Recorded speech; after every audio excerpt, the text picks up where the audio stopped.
Sir मैं रमेश चंद्र सब तो पहला मैं अरविंद केजरीवाल जी का आदमपुर आने से बहुत बहुत धन्यवाद करता। मेरा सवाल नहीं, मेरा एक सुझाव है।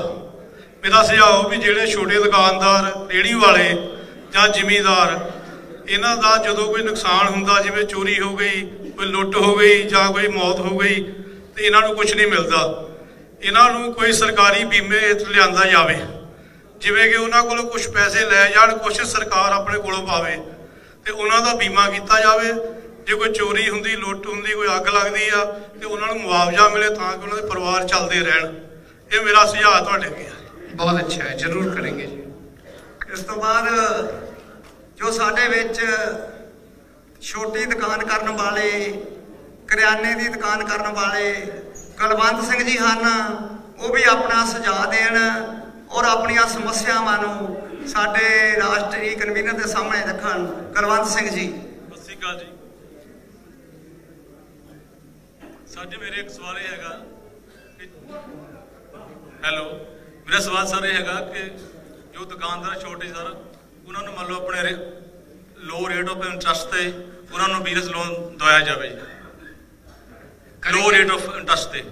जरूर करेंगे जी, आपकी बिल्कुल अच्छी बात बोल रहे हो कि अगर लो रेट ऑफ इंटरेस्ट पे ब्याज पे पैसा मिलेगा तो बहुत सारे लोग अपना छोटा छोटा काम शुरू कर सकते हैं।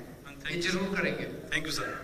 ठीक है सर। उस तो बाद जो एक छोटी जी रेडीमेड की दुकान करते हैं, अपना बिजनेस करते हैं, राहुल अरोड़ा जी, वो भी अपने सवाल करन, उहदे सुझाव अपने पेश कर। राहुल अरोड़ा जी।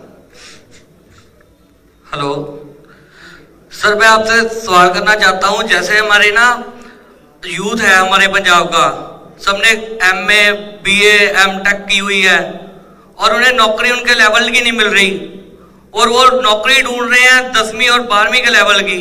उनके लिए आप क्या करोगे? देखो, दो तीन चीजें हैं। एक तो पंजाब में इस टाइम बेरोजगारी बहुत ज्यादा है। हाँ जी। एक सरकारी नौकरियां हैं और एक प्राइवेट नौकरियां हैं। सरकारी नौकरियों में भ्रष्टाचार बहुत ज्यादा है। हाँ जी। बिना पैसे के या बिना सिफारिश के नौकरी नहीं मिलती। हाँ जी। इसको ठीक करेंगे। ठीक है। दिल्ली में भी करा था। दिल्ली में हमारी सरकार बनने के पहले बहुत ज्यादा रिश्वतखोरी चलती थी सरकारी नौकरियों में। उसको पूरा ट्रांसपेरेंट किया, वेबसाइट पे किया, ऑनलाइन किया। अब लोगों को पैसे नहीं देने पड़ते सरकारी नौकरियों के लिए। सारी नौकरियां जिसके जितने नंबर आते हैं उसके हिसाब से नौकरियां मिलती हैं जी। थैंक यू जी। दूसरा, प्राइवेट नौकरियां। दिल्ली में हमने पिछले कुछ सालों में 10 लाख नौकरियां दिलवाई हैं प्राइवेट में, 10 लाख। तो पंजाब में भी बहुत बड़े स्केल पे इंडस्ट्री शुरू करेंगे। भ्रष्टाचार दूर होगा तो नए नए लाइसेंस मिलेंगे लोगों को, व्यापार शुरू करेंगे। और पंजाब में भी जैसे दिल्ली में हमने 10 लाख नौकरियां दिलाई है, पंजाब में भी नौकरियां दिलाएंगे। इस तो बाद जो कंप्यूटर कैफे है और वेस्टर्न यूनियन का काम करते हैं सुरिंदर पाल जी, वो भी अपना सवाल रखन और सुझाव देन। सुरिंदर पाल जी। सर सब तो पहला तो आपका बहुत बहुत स्वागत जी। शुक्रिया सर। मिडिल क्लास दुकानदार पहला GST, उस तो बाद नोटबंदी, उस तो बाद करोना, मिडिल क्लास दुकानदार का लक टुट गया। इन्होंने चीज़ों के नाल बिजनेस बंद हो गया और बहुत डाउन चल गए। अज की डेट में इन्हों अपने बच्चे पढ़ाने और इन्हों के मैडिकल खर्चे चकने इन्ने औखे हो गए आ, जबकि टैक्स पूरा दे रहे असी। टैक्स अज भी GST, income tax, share tax सारे पूरे दे रहे हैं कि वो टैक्स की वैल्यू की है साडे दी, जो सानू रिटर्न अपने बच्चे की असी पढ़ा सकते। अज भी आप अपना बच्चा पढ़ाने वास्ते सानू लाख रुपया कर्जा लेना पै रहा। और मैं कल नूं भी 1 लाख रुपया कर्जा किसी को ब्याज से लैन लगा ताकि मैं अपन बेटियां की फीस दे सका। KMP कॉलेज 60,000 रुपया 2 बेटियां की फीस है जी कल देनी हैगी। कि साडा इह च की कसूर है कि असी जनरल वर्ग हाँ? की कसूर है असी टैक्स दे रहे हैं और सानू उहदा रिटर्न की मिल रहा? कुछ भी नहीं। उल्टा हरासमेंट मिलती है। जे असी किसी नूं जाके गल करते हैं, वो क्यों पुट्ठे सीधे सवाल करता है। ਇਹਦਾ ਕੀ ਤੁਸੀਂ ਇਹਦਾ ਸੋਲੂਸ਼ਨ ਦਵੋਗੇ ਸਾਨੂੰ ਜੇ ਤੁਹਾਡੀ ਸਰਕਾਰ ਆਉਂਦੀ ਹੈ ਤਾਂ? अच्छी नीयत वाली सरकार चुनो जी सर। इसीलिए तो आज पंजाब में एक पार्टी ऐसी है जिसके ऊपर नशा बेचने का आरोप लग रहा है, एक पार्टी ऐसी है जिस पे रेता चोरी करने का, माफिया चलाने का आरोप लग रहा है, और एक पार्टी ऐसी है जिसका मुखिया भगवंत मान है जो कट्टर ईमानदार पार्टी है। अगर हम रेता चोरी करने वालों को, नशा बेचने वालों को वोट देंगे तो हमारा सारा टैक्स भी चोरी हो जाएगा, फिर सारे माफिया राज करेंगे। और अगर हम ईमानदार पार्टी को वोट देंगे, अच्छी नीयत वालों को वोट देंगे, तो आपका एक एक टैक्स का पैसा, जैसे दिल्ली वालों ने एक मौका दिया था हम लोगों को, आज दिल्ली में स्कूल इतने शानदार हो गए, सरकारी स्कूल, अब बच्चों को पढ़ाने के लिए एक भी पैसा नहीं देना पड़ता दिल्ली के लोगों को, सारी शिक्षा मुफ्त है और शानदार। दिल्ली में बिजली 24 घंटे हो गई और बिजली मुफ्त कर दी, तो बिजली के पैसे भी बच गए, शिक्षा के पैसे भी बच गए, सबका इलाज मुफ्त कर दिया हमने। घर में कोई भी बीमार हो आपका इलाज मुफ्त है, तो इलाज के पैसे बच गए। पानी मुफ्त कर दिया, पानी के पैसे बच गए। महिलाओं का सफर मुफ्त कर दिया दिल्ली के अंदर, उसके पैसे बच गए। मोटे मोटे तौर पे एक आदमी को, एक परिवार को साल में 1.5 से 2 लाख रुपए का फायदा होता है दिल्ली सरकार से। अब पंजाब में सारा पैसा खा जाते हैं, ये जितना पैसा है सारा खा जाते हैं ये पार्टियां। इस बार मौका मिला है, सारे जने मिलके ईमानदार पार्टी को वोट दो। बहुत बहुत धन्यवाद जी। मैं विश्वास दिलाना चाहता हाँ कि ये जो लोगों की डिमांड्स है उसनों सरकार बन तो जल्दी ही बाद पूरा कर दिता जाऊगा, क्योंकि केजरीवाल साहब जी जो कहते आ वो करके दिखाते आ। दूसरिया पार्टियां की तरह कोई झूठा नारा नहीं लाते। इसे ही करके दिल्ली दे विच तीसरी बार सरकार आम आदमी पार्टी की रिपीट हुई है। मैं सारे ही हल्का आदमपुर के वोटर और वलंटियर को बेनती करता हाँ कि आप एक एक वोट आम आदमी पार्टी को पवा के इथों कैंडीडेट को बहुत ही बड़ी मात्रा में जिताइए, तो अरविंद केजरीवाल जी के हाथ मजबूत करिए और पंजाब दे विच एक ईमानदार सरकार लैके आइए जिहड़े लोगों की हर समस्या को हल करेगी और लोगों की हर सहूलत को प्रदान करेगी। मैं हुण तुहाडे रूबरू आम आदमी पार्टी के कन्वीनर अरविंद केजरीवाल जी को बेनती करूंगा कि स्टेज पे आके आपने रूबरू हों और आपने विचार साझे करन। अरविंद केजरीवाल जी।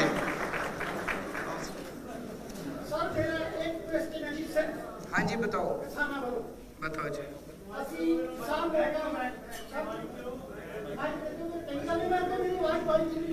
हाँ जी बताओ। सर जी सानू बिजली मिलती आ कभी रात को 12 बजे आती है, कभी 2 बजे, कभी 4 बजे। असी बैठे रहने मोटरां के उत्ते जाके कहते जी बत्ती आनी नहीं आ। असी आस करते हैं कि तुहाडी सरकार आवे और साडी ये समस्या जी इहनूं सुलझाया जाए, नंबर 1। दूसरा सर मेरा है क्वेश्चन कि असी किसानी अंदोलन लड़िया सी, साडी प्रशासन ने बहुत हेल्प की है। प्रशासन मीन साडी पुलिस जी हैगी आ ये वाली, इन्हां भाई बंदा ने साडी इन्नी हेल्प की, मैं इन्हां दा देना नहीं दे सकता, लेकिन इन्हां दी 24 घंटे ड्यूटी आ, इन्हां नूं ड्यूटी दे विच जरूर रेस्ट मिलनी चाहिए जदों तुहाडी सरकार आवे। बस जी, धन्यवाद जी। बहुत अच्छा, बहुत अच्छा। दोनों बातों पे मैं आपकी बात से सहमत हूँ। एक तो किसानों को जो बिजली मिलती है उसका कोई टाइम नहीं होता, रात को 12 बजे आती है, 2 बजे आती है, बेचारा किसान सारी रात जागता है, तो उनको टाइम पे बिजली मिलनी चाहिए, पूरी बिजली मिलनी चाहिए। हमारी सरकार बनेगी, मैं आपको गारंटी देता हूँ कि पूरी बिजली किसानों को दी जाएगी। और दूसरी बात कि पुलिस वालों को कोई ड्यूटी के टाइम नहीं होते, 24 घंटे ड्यूटी, 24 भी नहीं, कई बार तो 2-2, 3-3 दिन तक बिना सोए ड्यूटी करनी पड़ती है। उनके ड्यूटी आवर फिक्स होने चाहिए, उनको छुट्टी मिलनी चाहिए, उनको अपने समय में ड्यूटी होनी चाहिए, ये भी सुनिश्चित करेंगे। बिल्कुल सही बोला आपने। ਹੋਮਗਾਰਡ ਤੋਂ ਜੋ ਆਏ ਹੋਏ ਮੈਮੋਰੈਂਡਮ ਜਿਹੜੇ ਰਿਟਾਇਰ ਪਰਸਨ वो ले लो उनसे, ले लो। ਹੋਮਗਾਰਡ ਵਾਲੇ ਜਿਹੜਾ ਸਵਰਨ ਸਿੰਘ ਜੀ ਆ ਉਹ ਆਪਣਾ ਮੈਮੋਰੈਂਡਮ ਦੇ ਦੇਣ ਆ ਕੇ। ਸਰ ਉਹਨਾਂ ਨੂੰ ਨਾ ਕੋਈ ਪੈਨਸ਼ਨ ਮਿਲੀ ਆ ਨਾ ਡੀਏ ਮਿਲਿਆ, ਸਰਕਾਰ ਨੇ ਉਹਦੇ ਰਿਟਾਇਰ ਕਰਤੇ ਆ। अच्छा, ਉਹ ਵਿਚਾਰੇ ਹੋਮਗਾਰਡ ਤੋਂ ਸਵਰਨ ਸਿੰਘ ਜੀ ਜੋਤੀ ਰੋਵਾਲ ਤੋਂ ਆ। ਹਾਂਜੀ ਸਰ, ਮੈਂ ਬੇਨਤੀ ਕਰਦਾ ਸਰ ਤੁਹਾਨੂੰ ਕਿ ਉਹ ਜਿਹੜਾ 30 ਜਾਂ 32 ਸਾਲ ਆਪਣੇ ਪੰਜਾਬ ਸਰਕਾਰ ਦੇ ਅੰਦਰ ਵਰਦੀ ਪਾ ਕੇ ਡਿਊਟੀ ਕਰ ਰਿਹਾ ਹੋਵੇ, 25 ਸਾਲ ਬਾਅਦ ਉਹਨੂੰ ਪੈਨਸ਼ਨ ਨਾ ਮਿਲੀ ਜਾਵੇ, ਕਿੰਨੀ ਦੁੱਖ वाली ਗੱਲ ਹੈ। बिल्कुल बिल्कुल। होमगार्ड से बोल रहे हो आप स्वर्ण सिंह जी?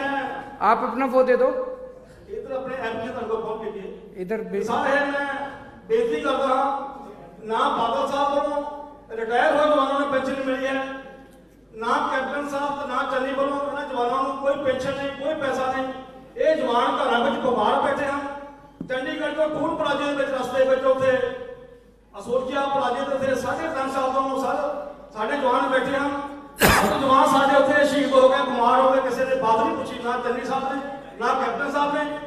मैं सारे पंजाब भर अपने होमगार्ड जवानों वालों ऑन ड्यूटी और रिटायर ड्यूटी ਨੂੰ मैं हाथ जोड़ के पंजाब ਵਿੱਚ मैं हर पासे में मेरिया वीडियो भी कई पासे गई हाँ। मैं सारिया संघां ਨੂੰ सारिया परजां ਨੂੰ अपने डिपार्टमेंट ਨੂੰ मैं हाथ जोड़ के बेनती करता हाँ, वोट झाड़ू ਨੂੰ पानी है जी, वोट झाड़ू ਨੂੰ पानी है, वोट झाड़ू ਨੂੰ पानी है। जो मेरे साधु है भगवान वाल्मीकि महाराज की जय, गुरु रविदास महाराज की जय। वाहिगुरु जी का खालसा, वाहिगुरु जी की फतेह। वाहिगुरु जी का खालसा, वाहिगुरु जी की फतेह। सबसे पहले आप सब लोगों को मेरा नमस्कार, सबको मेरा प्रणाम, सत श्री अकाल। दोस्तों, ये आने वाला पंजाब का चुनाव कोई मामूली चुनाव नहीं है। ये बहुत महत्वपूर्ण चुनाव है, बहुत इंपॉर्टेंट चुनाव है। अभी तक पंजाब में 2 ही पार्टियां थी, एक कांग्रेस और एक अकाली बीजेपी का गठबंधन, और दोनों में बड़ी अच्छी सेटिंग थी। दोनों का एक ही परिवार था, एक ही कुनबा था, रल मिल के सरकार चलाते थे। 5-5 साल दोनों को मौका मिलता था लूटने का। एक बार कांग्रेस की बारी आती थी, वो लूटते थे, फिर जनता, शोर मत करो, शोर मत करो, फिर जनता उनसे परेशान हो जाती थी। 5 साल के बाद कांग्रेस को धक्का मार के जनता अकाली बीजेपी को ले आती थी, फिर वो लूटते थे।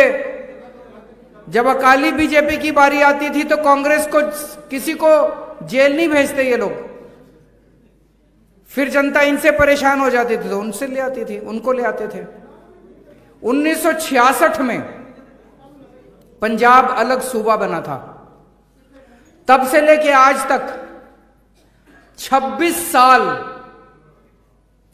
कांग्रेस का राज रहा है। 26 साल कम नहीं होते, 26 साल बहुत होते हैं। 19 साल बादल परिवार का राज रहा है। 19 साल कम नहीं होते, बहुत होते हैं। इन दोनों ने मिलकर पंजाब को रल मिलकर लूटा है। पंजाब के लोगों के पास अभी तक कोई विकल्प नहीं था, एक बार इसके पास जाते थे, एक बार इसके पास जाते थे। इस बार रब की कृपा से, वाहिगुरु जी की कृपा से, भगवान की कृपा से एक नई पार्टी आई है, आम आदमी पार्टी। ईमानदार पार्टी, कट्टर ईमानदार लोग हैं। एक एक कैंडिडेट को मैंने जब टिकट दी है, मैंने यही देखा है कि ये आदमी ठीक तो है ना, ये इस आदमी ने कोई गड़बड़ तो नहीं कर रखी ना। जब हमने अपना सीएम कैंडिडेट चुना, भगवंत मान, कट्टर ईमानदार आदमी है भगवंत मान, है कि नहीं है?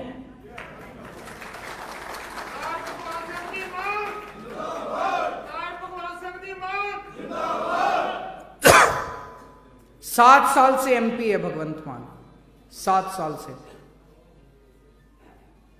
पंजाब में अगर कोई एक एमएलए भी बन जाए तो 5 साल में उसकी 3-4 तो कोठियां बन जाती है, 3-4 बड़ी बड़ी गाड़ियां आ जाती है, स्विस बैंक में करोड़ों रुपए आ जाते हैं। भगवंत मान के पास 7 साल में एक मकान भी नहीं है, किराए के मकान में रहता है। हमें ऐसा ही कट्टर ईमानदार सीएम चाहिए, हमें ऐसी कट्टर ईमानदार सरकार चाहिए। अभी वो भाई साहब बता रहे थे कि जी हम इतना जीएसटी देते हैं, इतना टैक्स देते हैं, बच्चों की फीस भरने को नहीं है हमारे पास, और सारा टैक्स का पैसा ये लोग खा जाते हैं। वो इसलिए क्योंकि अभी तक हम जिन लोगों को वोट देते थे वो बेईमान लोग थे, वो लुटेरे लोग थे, वो डाकू लोग थे जिनको वोट देते थे। पहली बार हमारे पास एक ईमानदार पार्टी आई है, इस बार ईमानदार पार्टी को वोट देना। आज से 2015 में दिल्ली को लोगों ने हमको एक मौका दिया था। दिल्ली के लोग आज इतने खुश हैं हमारे काम से, इतने खुश हैं, तीसरी बार सरकार चुन ली दिल्ली के लोगों ने, और वो भी 70 में से 62 सीट। 2 बार कांग्रेस को 0 सीट मिली है दिल्ली के अंदर, इतने खुश हैं लोग। मैं तो आपको भी कहता हूं, वोट डालने के पहले हमको परख लेना, ये केजरीवाल जो कह रहा है ये ठीक कह रहा है कि गलत कह रहा है। दिल्ली में आपका कोई ना कोई जरूर रिश्तेदार होगा, दिल्ली में कोई ना कोई दोस्त होगा, आज ही उसको फोन करके पूछना, उसको फोन करके पूछना दिल्ली में केजरीवाल की सरकार कैसी चल रही है।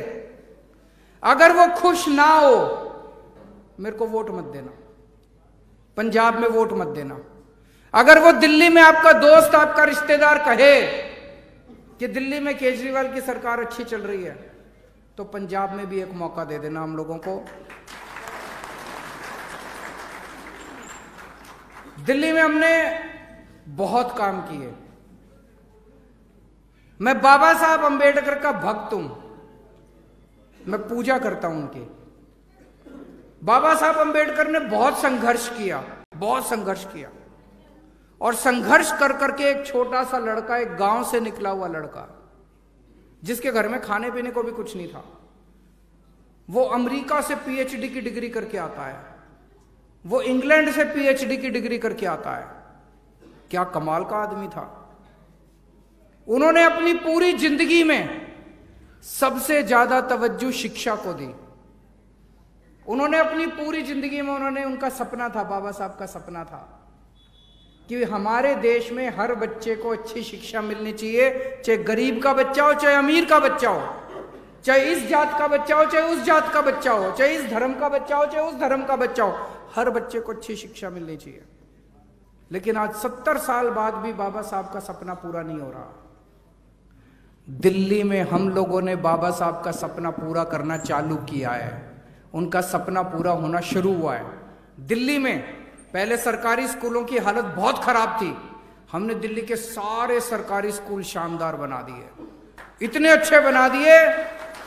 अब सरकारी स्कूलों के अंदर एक ही बेंच पे बैठ के जज का बच्चा, डॉक्टर का बच्चा, अफसर का बच्चा और रिक्शे वाले का बच्चा एक ही बेंच पे बैठ के पढ़ते हैं। सरकारी स्कूलों के नतीजे, इस बार सरकारी स्कूलों के नतीजे इस साल 99.6% नतीजे आए हैं, 99.6%। भारत के इतिहास में कभी नहीं हुआ। तो बाबा साहब का सपना दिल्ली में हम पूरा कर रहे हैं, और अब पूरे देश में बाबा साहब का सपना पूरा करना है। हर बच्चे को अच्छी शिक्षा देनी है। पंजाब में भी हो सकता है, आपके वोट से हो सकता है, आपके वोट के कमाल से हो सकता है। दिल्ली में हमने सब लोगों के लिए सारा इलाज मुफ्त कर दिया। पहले सरकारी अस्पतालों की बहुत बुरी हालत थी, सरकारी अस्पतालों में दवाइयां नहीं मिलती थी, मशीनें खराब रहती थी। हमने सारे सरकारी अस्पताल शानदार बना दिए और सबका इलाज मुफ्त कर दिया। आपके बुखार है, अगर क्रोसिन की टेबलेट चाहिए वो भी मुफ्त है, और अगर आपको बहुत बड़ा ऑपरेशन कराना है, 60 लाख रुपए, 70 लाख रुपए, 80 लाख रुपए लगेंगे, वो भी मुफ्त है। सारा इलाज मुफ्त है सबका। पंजाब में भी करेंगे, पंजाब के भी सरकारी अस्पताल अच्छे करेंगे, पंजाब में भी हर पिंड में एक क्लिनिक खोलेंगे, पंजाब में भी सबका इलाज, 3 करोड़ पंजाब के लोगों का इलाज मुफ्त हुआ करेगा। पंजाब के लोगों को भी ये सुरक्षा देंगे। जो जो लोग बेअदबी करते हैं, इतने सारे बेअदबी के किस्से हुए, सजा मिली किसी को? किसी को सजा नहीं मिली। क्यों नहीं मिली? क्योंकि जो मास्टरमाइंड है बेअदबी के, जो ऊपर बैठे हैं, जो उन बेअदबी करने वालों को भेजते हैं, उनको कोई नहीं पकड़ता। उनको क्यों नहीं पकड़ता? क्योंकि ऊपर ये सारे मिले हुए हैं, ये सारे मिले हुए हैं। अगर बरगाड़ी कांड जो हुआ था, उसको बरगाड़ी कांड करने वाले को सख्त सजा मिल जाती, उसके मास्टरमाइंड को सख्त सजा मिल जाती, तो अभी जो दरबार साहब के अंदर बेअदबी हुई है, किसी की हिम्मत नहीं होती दरबार साहब में दोबारा बेअदबी करने। इन बेअदबी करने वालों को सजा दिलवाएंगे, ऐसी सजा दिलवाएंगे, किसी भी धर्म के ग्रंथ की बेअदबी नहीं होनी चाहिए, चाहे हिंदू हो, चाहे मुसलमान हो, चाहे क्रिश्चियन हो, चाहे सिख हो, किसी भी धर्म के ग्रंथ की बेअदबी नहीं होनी चाहिए। ऐसी सजा दिलवाएंगे, दोबारा हिम्मत नहीं करेंगे ये लोग बेअदबी कर। आज खुलेआम नशा बिक रहा है। क्यों बिक रहा है नशा? क्योंकि नशा बेचने वालों के साथ सरकारें मिली हुई हैं, नौटंकी करते हैं। एक नौटंकी करके एफआईआर कर दी और चन्नी साहब खूब घूम रहे हैं, मैंने एफआईआर कर दी, मैंने एफआईआर कर दी। वो तो खुलेआम घूम रहा है, पकड़ा उसको? हिम्मत नहीं है इनकी पकड़ने की। ये सारे आपस में मिले हुए हैं। हमारी सरकार बनेगी तो ये जितना पूरा नेटवर्क है, सप्लायर जितने हैं, ये कोई एक दो नहीं है, कई 100 सप्लायर हैं पूरे पंजाब के अंदर। एक युद्ध स्तर के ऊपर इनको धरपकड़ की जाएगी, इनको सारों को पकड़ेंगे और जो अपने बच्चे नशा कर रहे हैं, इन बच्चों के लिए खूब सारे रिहैबिलिटेशन सेंटर बनाएंगे ताकि इनको नशे से बाहर निकाला जा सके। लेकिन केवल नशे से बाहर निकालने से काम नहीं चलेगा, इन बच्चों के लिए रोजगार पैदा करने पड़ेंगे। अगर इनके लिए रोजगार पैदा नहीं करे तो ये दोबारा नशे में चले जाएंगे। आपको कोई ऐसा बच्चा मिला जो नौकरी भी करता है और नशा भी करता है? नौकरी करने वाले के पास तो टाइम ही नहीं होता नशा करने का। तो जब तक हम नौकरी नहीं दिलाएंगे अपने बच्चों को, जब तक रोजगार नहीं दिलाएंगे, तब तक नशा भी खत्म नहीं हो सकता। अपने जितने बच्चे कनाडा चले गए, अपने को ऐसा पंजाब बनाना है कि सारे बच्चों को अपने को कनाडा से वापस लेके आना है। अब कनाडा भेजना नहीं है बच्चों को, उनको सबको वापस लेके आना है। आज पंजाब बिजली बनाता है, लेकिन पंजाब बिजली बनाता है, लेकिन पंजाब के अंदर इतनी महंगी बिजली है। दिल्ली में हम बिजली नहीं बनाते, हम बाहर से खरीदते हैं, और फिर भी दिल्ली में बिजली मुफ्त है। क्यों? क्योंकि दिल्ली में ईमानदार सरकार है, अच्छी नीयत वाली सरकार है। दिल्ली में 24 घंटे बिजली मिलती है, पावर कट नहीं लगते, जैसे अभी किसान भाई ने बताया कि रात को 12 बजे 2 बजे उठना पड़ता है। दिल्ली में 24 घंटे बिजली मिलती है, फ्री बिजली मिलती है। पंजाब में भी करके दिखाएंगे, 24 घंटे बिजली मिलेगी, फ्री बिजली मिलेगी, पंजाब में भी मिलेगी, हो सकता है। हमने ऐलान करा हर महिला को 1000 रुपए देंगे। 18 साल से ऊपर की जितनी महिलाएं हैं सबको 1000 रुपए देंगे। ये सब लोग कहते हैं, ये मेरे पीछे पड़े हैं सारी पार्टियां, केजरीवाल तो सारा पैसा फ्री बांटता है, केजरीवाल तो सारा पैसा फ्री बांटता है। मैं पैसे घर नहीं ले जाता, मैं पैसे चोरी नहीं करता, मैं डाका नहीं डालता, मैं चोरी रोकता हूं, इनको चोरी नहीं करने देता। पैसा जो बच जाता है वो पैसा मैं जनता में बांट देता हूं। बताओ क्या गलत करता है? कहते केजरीवाल बिजली मुफ्त क्यों देता है? ये जितने मंत्री हैं इनको 4-4 हजार यूनिट बिजली मुफ्त मिलती है एक महीने में। 4000 यूनिट बिजली मुफ्त हर महीने। और अगर मैं कहूं जनता को 300 यूनिट बिजली मुफ्त देंगे तो इनको मिर्ची लगती है, इनको तकलीफ होती है। अगर 1000 रुपए हर महीने अपनी मां बहनों को देंगे तो इनको क्या तकलीफ है? मैं ऐसी कई बच्चियों को जानता हूं, 18-19 साल की बच्ची, उसके पिताजी के पास पैसा नहीं है तो पिताजी बेटे को तो भेज देते हैं कॉलेज पढ़ने के लिए, लड़की को घर में काम पे लगा देते हैं, रसोई में लगा देते हैं। अगर उसको 1000 रुपए मिलेंगे तो वो भी जाके कॉलेज में पढ़ सकती है। पढ़ सकती है कि नहीं पढ़ सकती? अगर एक बुजुर्ग माँ है, बूढ़ी माँ है, घर में बेटी आती है, माँ का मन करता है उसके हाथ में 100 रुपए रख दो, माँ का मन करता है दोते पोते उनके हाथ पे 100 रुपए रख दो। अगर उसको 1000 रुपए मिलेंगे तो उस माँ को अपने बेटे की तरफ नहीं देखना पड़ेगा पैसे लेने के लिए, वो खुद अपने पैसे निकालेगी और रख देगी। अपने को खेती ठीक करनी है, खेती में खूब सारे काम करने हैं। अपने को व्यापार ठीक करना है, रेड राज बंद करना है, इंस्पेक्टर राज बंद करना है, खूब व्यापार को बढ़ावा देना है। जितनी इंडस्ट्री पंजाब छोड़ छोड़ के चली गई, सारी इंडस्ट्री को वापस लेके आना है। बहुत काम करना है। शर्त एक ही है, नीयत साफ होनी चाहिए। मैंने सरकार में, मैं बहुत छोटा हूं, आप लोगों से तो बहुत छोटा हूं, उम्र में भी छोटा हूं, एक्सपीरियंस में भी छोटा हूं। एक ही चीज सीखी है मैंने सरकार में, सरकार में पैसे की कमी नहीं है, नीयत की कमी है। अच्छी नीयत वाली सरकार हो, सब कुछ हो सकता है, सब कुछ हो सकता है। आज पंजाब में एक तरफ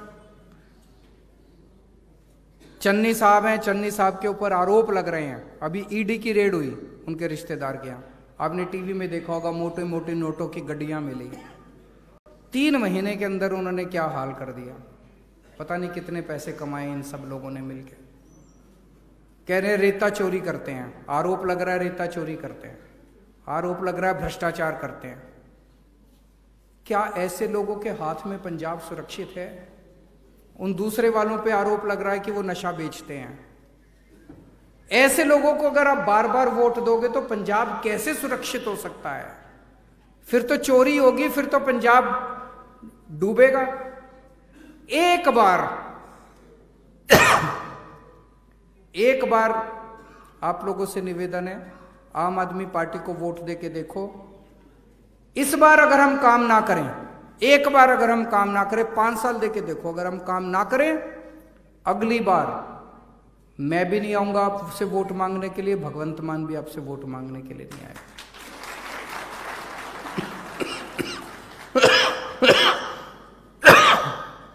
कल मैं अमृतसर एयरपोर्ट पे उतरा, बाहर निकला तो एक पत्रकार ने पूछा, कहता है जी चन्नी साहब ने आज आपको गालियां दी हैं, बादल साहब आपको गाली दे रहे हैं।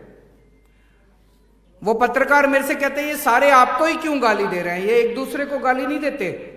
चन्नी साहब कभी बादल साहब को गाली नहीं देते, बादल साहब कभी चन्नी साहब को गाली नहीं देते, ये सारे मिलके केवल मेरे को गाली देते हैं, जैसे मैंने पंजाब लूट लिया हो। मेरा क्या कसूर है? मैं आके यही तो कहता हूं आपके स्कूल अच्छे कर दूंगा, मैं कहता हूं मैं आपके स्कूल अच्छे कर दूंगा, चन्नी साहब कहते हैं गालियां देते हैं गंदी गंदी। मैं कहता हूं मैं आपके अस्पताल अच्छे कर दूंगा, वो मेरे को गालियां देते हैं गंदी गंदी।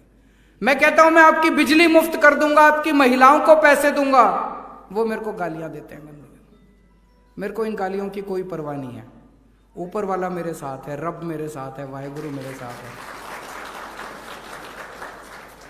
मेरा दिल कहता है इस बार शानदार नतीजे आएंगे। आप सब लोगों से भी विनती है, सारा आपके कंधों के ऊपर है। चुनाव में थोड़े से दिन रह गए, अब आपको अपने अपने मोहल्ले की, अपने अपने इलाके की जिम्मेदारी लेनी है। सब लोग लग के काम करना, और एक भी वोट दूसरी पार्टी को नहीं पड़ना चाहिए। सारे वोट इस बार ईमानदार पार्टी को पड़ने चाहिए। बहुत बहुत शुक्रिया।